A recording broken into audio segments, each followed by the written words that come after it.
Bismillahirrahmanirrahim. Assalamualaikum warahmatullahi wabarakatuh. Halo rekan-rekan semua, kembali lagi dengan channel Usman Ugi. Baiklah, di kesempatan yang baik ini kami akan berbagi kepada rekan-rekan semua terkait dengan kisi-kisi soal. Tentunya hal ini sudah kami saring semua untuk FR di hari pertama dan kedua, terkait dengan kompetensi-kompetensi yang diujikan untuk P3K Guru tahun 2021. Itu mulai dari kompetensi teknis, manajerial, sosio, kultural, dan juga wawancara.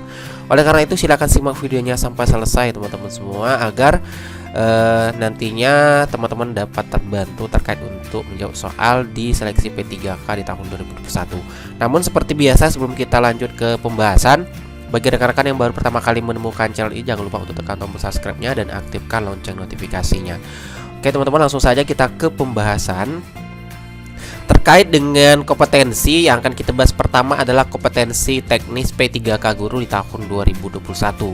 Nah, tentunya sudah teman-teman ketahui bahwasanya untuk kompetensi teknis ini yang paling banyak yang berdasarkan hari pertama dan kedua yang muncul itu pedagogik dan profesional.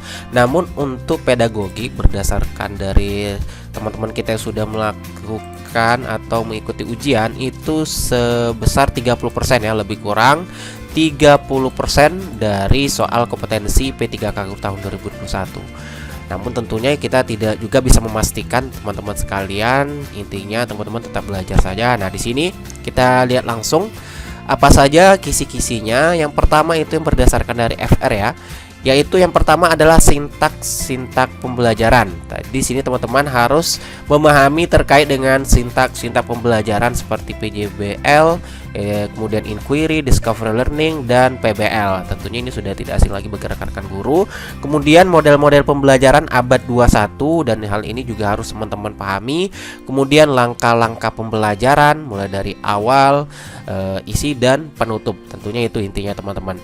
Kemudian teori belajar Ausubel. Nah, di sini teori-teori belajar ini harus teman-teman pahami, ketahui terkait dengan seperti Ausubel, Gagne, Piaget, dan Edgar Dale ya.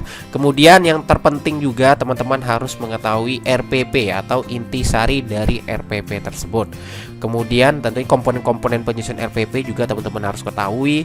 Kemudian cara merumuskan tujuan pembelajaran berdasarkan KD. Nah, jadi sini teman-teman juga harus dapat memahami terkait cara menentukan tujuan pembelajaran ini berdasarkan kompetensi dasar seperti itu. Kemudian yang ke-10 yaitu cara memberikan sanksi kepada siswa. Jadi di sini terkait dengan proses pembelajaran ya teman-teman, hubungan kita dengan siswa tentunya, bagaimana cara kita memberikan sanksi kepada siswa. Kemudian mengatasi kesulitan belajar siswa. Dan yang ke-12 yaitu KKM. Tentunya teman-teman juga harus mengetahui apa itu KKM. Kemudian teknik remedial dan pengayaan, kemudian teknik penilaian, kemudian aplikasi dan pemahaman kata kunci berpikir tingkat tinggi. Jadi di sini ya, teman-teman juga harus mengetahuinya. Kemudian paham arti checking, keeping, dan summing. Dan yang ke-17 yaitu tahap perkembangan moral, seperti tentunya untuk siswa juga. Jadi ini yang harus rekan-rekan ketahui atau pahami terkait dengan kisi-kisi soal untuk kompetensi pedagogik ya. Kemudian kita lanjut lagi yaitu di soal profesional. Nah, terkait dengan soal profesional di sini itu ada untuk PGSD nih ya, tentunya itu ada 5 bidang atau materi pelajaran yang diujikan. Yang pertama itu ada PKN, kemudian ada bahasa Indonesia, kemudian ada matematika, dan juga ada IPA dan IPS. Dan berdasarkan hasil informasi yang kami dapat, yaitu teman-teman sebaiknya pelajari saja semua materi yang sering diajarkan pada kelas 5 dan kelas 6 seperti itu. Namun di sini kita akan bahas secara detail apa saja yang muncul di materi setiap pokok bahasannya ya. Seperti di materi bahasa Indonesia yang banyak keluar itu yaitu tema paragraf, kemudian penulisan yang sesuai dengan EYD, kemudian menyusun kalimat, menyusun daftar pustaka, kemudian kalimat efektif, kemudian ada kata baku, ide pokok, kemudian ada jenis paragraf seperti narasi, deskriptif ya, kemudian ada persuasif seperti itu. Jadi hal ini teman-teman harus kuasai semua. Kemudian juga menentukan ide pokok ini, tentunya ini soal-soalnya kemungkinan ya, atau dari informasi yang juga kami dapat itu rata-rata soalnya sangat panjang teman-teman. Jadi kunci utama juga menjawab soal kompetensi yang diujikan di P3K ini, teman-teman harus bisa memiliki teknik cara membaca cepat seperti itu, karena juga ada waktu yang ditentukan dalam menjawab setiap kompetensi yang diujikan. Oke, inilah untuk yang bahasa Indonesia ya teman-teman. Kemudian kita lanjut lagi untuk materi IPA. Nah, untuk materi IPA itu yang ada keluar yaitu metamorfosis. Tentunya metamorfosis itu ada dua, ada yang sempurna dan tidak sempurna. Dan jangan lupa juga teman-teman melihat contoh-contoh dari hewan yang mengalami metamorfosis ini. Kemudian listrik statis. Nah, listrik statis ini seperti ketika kita menggosokkan penggaris ke rambut, itu aliran listriknya seperti apa. Nah, tentunya teman-teman harus memahaminya terkait dengan materi untuk listrik statis. Kemudian sistem organ. Nah, tentunya sistem organ ini banyak ya teman-teman. Ada organ pencernaan, kemudian pernapasan, kemudian ekskresi dan lain sebagainya. Tentunya teman-teman juga harus membaca terkait dengan sistem organ manusia di sini. Kemudian perkembangbiakan hewan, tentunya teman-teman juga harus mengetahuinya, seperti ada yang bertelur, beranak, bertelur, beranak dan sebagainya. Ini yang berkaitan dengan materi IPA. Kemudian ada jarak, waktu dan kecepatan. Jadi di sini rumusnya ya teman-teman. Ya tentunya ini rumus umumnya yaitu V sama dengan S per T ya. Ini kan rumus umum dari kecepatan untuk menghitung kecepatan. Kemudian hukum Newton, tentunya di sini berdasarkan info yang keluar itu ada aksi dan reaksi saat burung terbang, dan ini tentunya hukum Newton yang ketiga ya, hukum Newton yang ketiga. Jadi teman-teman silakan baca juga tentang hukum Newton, itu ada 3 teman-teman, hukum Newton 1, 2 dan 3, dan ini juga berhubungan dengan materi gaya ya teman-teman. Ini berhubungan dengan materi gaya untuk terkait dengan hukum Newton ini. Kemudian ada perubahan energi, seperti yang dicontohkan energi listrik menjadi energi air dan disajikan dalam bentuk gambar seperti itu. Kemudian juga ada energi potensial, kemudian energi mekanik. Jadi teman-teman silakan mempelajari terkait dengan materi energi potensial, energi mekanik ini, dan juga ada abrasi teman-teman.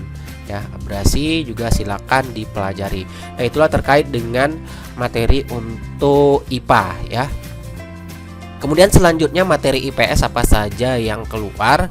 Yang pertama itu tentang ASEAN. Ini mulai dari negara-negara ASEAN siapa saja, kemudian organisasi-organisasi ASEAN ya yang ada di dalam organisasi ASEAN itu, kemudian proklamasi kemerdekaan silakan dibaca mengenai proklamasi kemerdekaan ini. Kemudian perang-perang yang pernah terjadi di Indonesia, tentunya berhubungan dengan sejarah seperti perang-perang besar di Madiun, Surabaya, Perang Ambarawa dan lain-lain. Kemudian intinya sejarah dan peristiwa-peristiwa penting yang harus teman-teman baca juga. Kemudian juga ada ekonomi, karena berdasarkan info yang kami dapat itu banyak keluar itu terkait dengan IPS ini, ekonomi ya. Mungkin sebagian juga ada lingkungan alam, lingkungan sosial, namun yang banyak itu terkait dengan ekonomi negara Indonesia. Kemudian seperti menumbuhkan ekonomi saat pandemi COVID ya. Tentunya ini kemungkinan ada keluar karena sekarang kita masih dalam kondisi pandemi COVID dan tidak menutup kemungkinan soal-soalnya ada yang berhubungan dengan pandemi ini. Kemudian kita lanjut ke materi berikutnya yaitu materi matematika. Di sini matematika yaitu seperti menghitung kecepatan dan jarak. Kemudian ada statistika, operasi bilangan bulat, analisis data melalui tampilan diagram. Artinya kita sini bisa membaca nanti diagram yang disajikan ataupun tabel ya, untuk menganalisis data yang disajikan dalam soal seperti itu. Kemudian cara mencari mean atau rata-rata, tidak menutup kemungkinan juga ada nanti mencari median ya. Silakan dipelajari untuk materi ini. Kemudian pernyataan pertidaksamaan dalam satu variabel. Kemudian ada luas bangun ruang, kemudian ada keliling lingkaran dan penampakan bangun ruang dari atas, samping, depan dan belakang. Jadi silakan teman-teman pelajari terkait dengan materi matematika untuk kompetensi di P3K tahun ini. Nah, selanjutnya untuk materi PKN. Untuk materi PKN itu seperti nilai-nilai Pancasila, lambang Pancasila dan makna lambangnya, kemudian penerapan sila-sila dalam Pancasila, tentunya ada 5 sila, apa saja penerapannya yang berhubungan dalam kehidupan sehari-hari pastinya. Kemudian bunyi Pancasila, kemudian amandemen ya, amandemen Undang-Undang Dasar 1945, silakan dibaca juga, dan makna pasal tentang pendidikan. Jadi teman-teman silakan cari tentang pasal yang berhubungan dengan pendidikan. Kemudian ada proklamasi. Nah, ini juga terkait dengan proklamasi ini, silakan dibaca teman-teman. Oke, kita lanjut, yaitu untuk kompetensi sosiokultural. Berdasarkan informasi yang kami dapat, tentunya itu yang hanya berisi sangat sesuai ya, soalnya berisi sangat sesuai, ragu-ragu, tidak sesuai, dan sangat tidak sesuai. Dan contoh soalnya seperti ini, seperti saya selalu bisa menahan emosi ketika ada yang menyanggah pendapat saya. Itu contoh soalnya seperti itu teman-teman. Jadi ini untuk kompetensi sosiokultural sendiri, itu kita ketahui bahwa setiap jawaban itu memiliki nilai. Jadi pastikan teman-teman nanti menjawab semua soal kompetensi sosiokultural dan juga manajerial, karena ini dihitung secara kumulatif. Jadi pastikan teman-teman menjawab semua soal-soal untuk manajerial dan sosiokultural ini. Nah, selanjutnya untuk wawancara, berdasarkan dari FR yang kami dapat, itu soal wawancara di sini itu mirip-mirip dengan sosiokultural. Namun dari hasil pertama dan kedua itu memang rata-rata di kompetensi wawancara maupun di kompetensi manajerial dan sosiokultural itu semuanya lulus passing grade. Cuman yang menjadi kendala itu banyak yang tidak lulus di bagian kompetensi teknis. Jadi semoga dengan adanya kisi-kisi yang kami bagikan ini dapat membantu rekan-rekan semua untuk menjawab atau mengerjakan nantinya soal-soal kompetensi teknis P3K di tahun 2021. Oke, itulah informasi yang dapat kami sampaikan. Terus semangat dan belajar dan berdoa agar teman-teman bisa lulus dengan mudah di tahun 2021. Oke, sekian dari Sunogi. Assalamualaikum warahmatullahi wabarakatuh.